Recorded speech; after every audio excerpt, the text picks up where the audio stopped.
प्रशांत जी हमारे college Patna science college के 91-93 batch के इंटरमीडिएट के छात्र थे। इस बिहार के लिए दर्द उनके मन में भी है और हमारे मन में भी है, तो कैसे इस बिहार को आगे ले जाया जा सकता है, यहाँ के समस्याओं को कैसे दूर किया जा सकता है। 2022 में जब मैं वाइस चांसलर था, उन्होंने कहा कि पद यात्रा शुरू कर रहे हैं, आप मेरे साथ आ जाइए। हमने कहा कि नहीं, 2024 के अगस्त तक मेरा टर्म है, बीच में कोई काम हम शुरू करते हैं तो बीच में छोड़ते नहीं हैं, उसको पूरा करने के बाद आएंगे। यहाँ असीम संभावनाएं हैं, गुड़गांव, नोएडा, बेंगलोर, पूना और ये हैदराबाद, बिहार में भी हो सकता है। और जब ऐसा होगा तो कंपनियां यहाँ आएंगी, यहाँ कल कारखाने खुलेंगे और यहाँ के लोगों को नौकरी मिलेगा जो बाहर जाकर करते हैं, परिवार से दूर रहते हैं, उनके बूढ़े माँ बाप यहाँ रहते हैं, बच्चों के साथ वो नहीं रह पाते हैं। तो ये जब डेवलपमेंट इस तरह का होना चाहिए। देखिए, निचले तबके, निचले पायदान पर जो लोग हैं, वंचित क्लास के लोग जो हैं, गरीब वर्ग के जो लोग हैं, उनको तो ऊपर लाना होगा। उनको बिना ऊपर लाए, उनके बिना विकास के इस प्रदेश का विकास के बारे में सोचना भी सही नहीं होगा।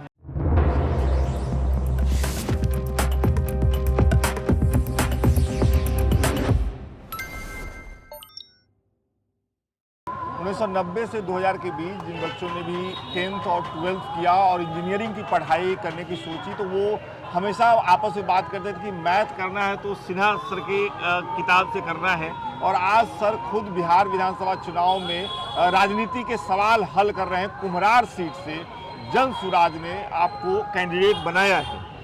तो ये बताइए सर कि हम लोग तो आपके सवाल को पढ़ करके इंजीनियरिंग और बाकी चीज़ें सॉल्व करने की कोशिश करते रहे, ये नया वाला जो सवाल है आपके सामने, इसको कैसे सॉल्व कर रहे हैं आप? सबसे पहले तो आपके माध्यम से इस क्षेत्र के जनता को दीपावली की हार्दिक बधाई। और छठ भी आ रहा है, और छठ तो इस प्रदेश के लिए बहुत ही महत्वपूर्ण पर्व होता है, उसके लिए भी बधाई जी। तो अब मैं आपसे यही सवाल कर रहा हूँ कि जैसे हम लोग तो आपके किताब से मैथ खोज के सॉल्व कर लिए, कोई इंजीनियर बन गया, कोई कुछ बन गया आपकी किताब को पढ़ के। अब जो राजनीति में आप आए हैं, कितनी एज है आपकी? 74 साल? नहीं, 70। तो 70 की उम्र में जो राजनीति आप शुरू कर रहे हैं, चुनाव लड़ रहे हैं, तो इसको कैसे सॉल्व कर रहे हैं? क्या मुश्किल है? सवाल कैसा है ये?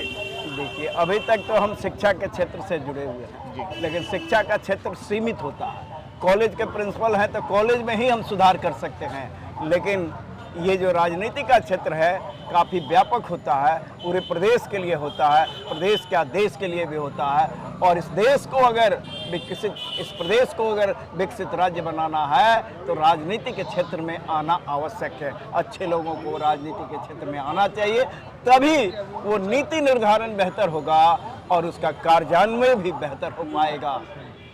ये कुम्हरार सीट से आप लड़ रहे हैं, और जिस सीट के लिए आप हैं, विधायकी के लिए आप लड़ रहे हैं, विधायक की जिम्मेदारी सर होती है इलाके में छोटा से छोटा काम हुआ कि नहीं, नली गली बनी कि नहीं, रोड ढला कि नहीं, ट्रैफिक की व्यवस्था ठीक है कि नहीं। शिक्षा जैसे मामले तो थोड़े ज़्यादा बड़े हो जाते हैं, तो इनको आप कैसे डील करेंगे? हमने देखा है कि कई सारे लोग राजनीति में आते हैं और कुछ साल गुजारने के बाद जब वो विधायक सांसद बन जाते हैं तो उनको झुंझलाहट होने लगती है कि अरे हम तो टीचर हैं, हम तो फिल्म स्टार हैं, हमसे लोग नली गली के बारे में पूछ रहा है, आकर के शिकायत कर रहा है।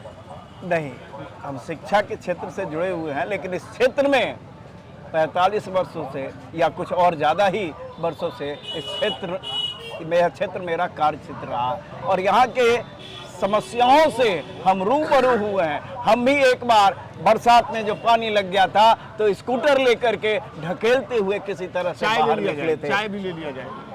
तो यहाँ के समस्याओं से हम भली भांति अवगत हैं, और उसका क्या निदान हो सकता है, क्या सॉल्यूशन हो सकता है, इसका भी रोड मैप मेरे पास है, तैयार कर लिए। बिल्कुल, हम केवल वादा नहीं कर रहे हैं, वादा के साथ साथ रोड मैप बतला रहे हैं कि हम कैसे इस वादा को पूरा करेंगे। जन सुराज पार्टी शिक्षा पर विशेष ध्यान दे रहा, रोजगार और पलायन। छठ में देखिएगा कि मजदूर वर्ग के बहुत सारे हजारों हजार लोग बिहार में वापस आते हैं, छठ में जरूर आते हैं, और ये पलायन को रोकना होगा ताकि उनको जो मिलता है 12-15 हज़ार का रोजगार, वो नौकरी, वो यहीं पर कर सकें और उससे ज़्यादा उनका वेतन हो सके, ताकि उनका जीवन खुशहाल हो सके और वो अपने परिवार के साथ रह सके। आप राजनीति में आना चाहते थे, आप प्रशांत जी से टिकट मांगने गए थे जैसे बाकी लोग मांगते हैं, या प्रशांत जी आपके पास आए थे कि सर आइए? और प्रशांत जी हमारे कॉलेज पटना साइंस कॉलेज के 91-93 बैच के इंटरमीडिएट के छात्र थे। अच्छा, आप तो हम एक दूसरे को पहले से जानते हैं। कितना पहले से जानते? और नहीं 91-93 तो बैच छात्र रहे होंगे, उसके बाद वो चले गए। उसके बाद चले गए, लेकिन उनका जो भी प्रोग्राम होता था वो सब तो हम मीडिया के माध्यम से हम लोग जुड़े हुए थे। 2022 में जब मैं वाइस चांसलर था, उन्होंने कहा कि पद यात्रा शुरू कर रहे हैं, आप मेरे साथ आ जाइए। हमने कहा कि नहीं, 2024 के अगस्त तक मेरा टर्म है, बीच में कोई काम हम शुरू करते हैं तो बीच में छोड़ते नहीं हैं, उसको पूरा करने के बाद आएंगे। 2024 के अगस्त में जब मेरा टेन्योर पूरा हुआ तो वो पुनः हमको कहे कि आप अपने वादा को निभाइए और मेरे साथ आ जाइए। तो 2 अक्टूबर 2024 को इस पार्टी की स्थापना हुआ। उस स्थापना दिवस पर हम वहाँ मंच पर उपस्थित थे और मेरा उद्बोधन भी हुआ। 4-5 लोगों का उद्बोधन हुआ, उसमें एक मेरा भी था। इस बिहार के लिए दर्द उनके मन में भी है और हमारे मन में भी है। तो कैसे इस बिहार को आगे ले जाया जा सकता है, यहाँ के समस्याओं को कैसे दूर किया जा सकता है। एक सवाल ये है कि हम भी घूम रहे हैं, अभी 15 जिला घूम करके आए सर, और आप तो खैर रहते हैं, अपने पढ़ाया है। लोग नॉर्मली बातचीत करते तो ये कहते हैं कि नहीं, नीतीश के राज में तो ठीक है, काम भले ही है, सड़क वड़क है, बिजली उजली है, सब कुछ है। आप लोग व्यवस्था परिवर्तन की बात करें तो आपसे भी लोग ये बात कहता होगा। बिल्कुल कहता है, लेकिन जितना प्रगति होना चाहिए था वो हुआ है क्या? हम आपसे प्रश्न पूछते क्या हैं। होना चाहिए था? और यहाँ असीम संभावनाएं हैं। गुड़गांव, नोएडा, बंगलोर, पूना और ये हैदराबाद, बिहार में भी हो सकता है। और जब ऐसा होगा तो कंपनियां यहाँ आएंगी, यहाँ कल कारखाने खुलेंगे और यहाँ के लोगों को नौकरी मिलेगा जो बाहर जाकर करते हैं, परिवार से दूर रहते हैं, उनके बूढ़े माँ बाप यहाँ रहते हैं, बच्चों के साथ वो नहीं रह पाते हैं। तो ये जब डेवलपमेंट इस तरह का होना चाहिए और शिक्षा का केंद्र ये होना चाहिए। बिहार राज्य तो शिक्षा का केंद्र पहले भी था, नालंदा और विक्रमशिला जैसे विश्वविद्यालय यहाँ थे। तो इस स्टेट में संभावनाएं हैं, पोटेंशियल है। तो जिस गति से प्रोग्रेस होना चाहिए था वो नहीं हो सका, और ये इसी के लिए जन स्वराज आगे आकर के बदलाव लाने की बात करता है और युवाओं का बहुत समर्थन मिल रहा, उत्साहित हैं, बदलाव लाने कह रहे हैं कि एक बार आजमाने में क्या हर्ज है। अच्छा, ये कहा जा रहा है। हाँ जी। अच्छा, बिहार में पिछले दिनों 2 टॉपिक, चूंकि अब आप राजनीति में हैं तो बड़े हॉट टॉपिक थे। एक था जातिगत आरक्षण, जातिगत सर्वे की बात हो रही थी, जातिगत जनगणना की बात हो रही थी। मैं प्रोफेसर साहब की उस पर राय जानना चाहता हूँ कि इसकी जरूरत है कि नहीं। देखिए, निचले तबके, निचले पायदान पर जो लोग हैं, वंचित क्लास के लोग जो हैं, गरीब वर्ग के जो लोग हैं, उनको तो ऊपर लाना होगा। उनको बिना ऊपर लाए, उनके बिना विकास के इस प्रदेश का विकास के बारे में सोचना भी सही नहीं होगा। इसलिए उनको कैसे ऊपर लाया जाए, तो उनकी संख्या पता होना चाहिए और उसी के अनुसार जो नीति बनेगा उसको ध्यान में रख करके बनेगा।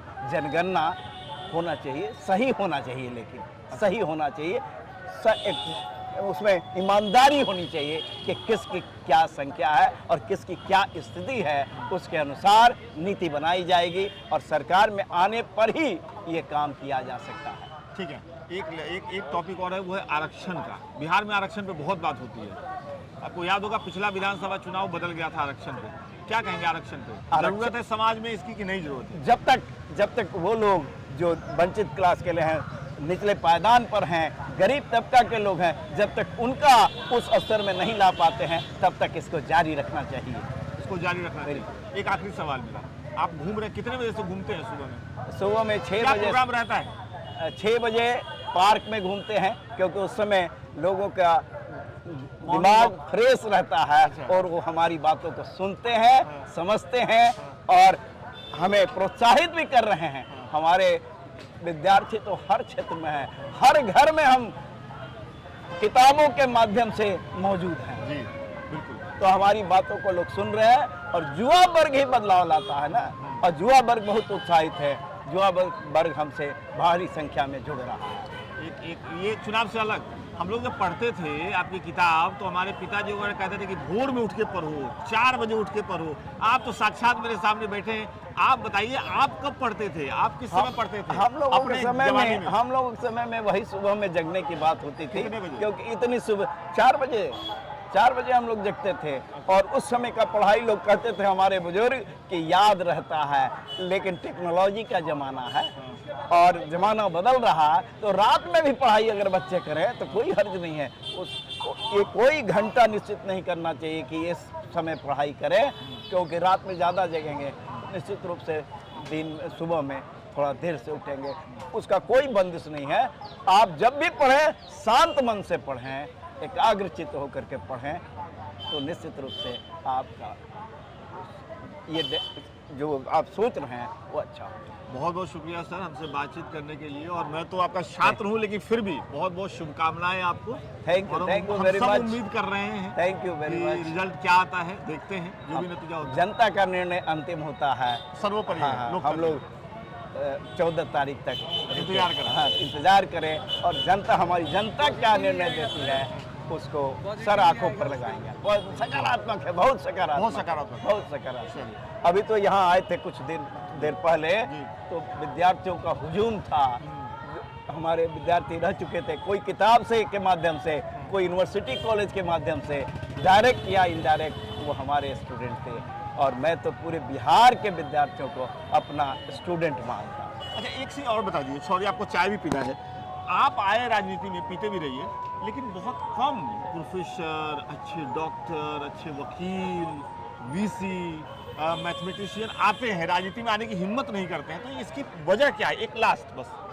बिल्कुल आप सही कह रहे हैं, लेकिन अगर जनता का समर्थन हमें मिलता है तो इससे और लोग सैकड़ों की संख्या में उत्साहित होंगे, और वो भी इस क्षेत्र में अच्छे लोगों के लिए राजनीति में रास्ता खुलेगा। रास्ता अगर खुलेगा। आपका रास्ता हाँ, बनता बिल्कुल है। बिल्कुल रास्ता खुलेगा, और अच्छे लोगों को तो आना चाहिए। आना और चाहिए। उसमें कोई अच्छे लोगों का मतलब हर वर्ग में अच्छे लोग हैं। ये गरीब तबका में तो बहुत एक से एक लोग हैं, तो एक से एक मेधा है उनमें, कठिन परिश्रमी है, पक्का इरादा है और आत्मविश्वास भी है, उनको भी लाना है।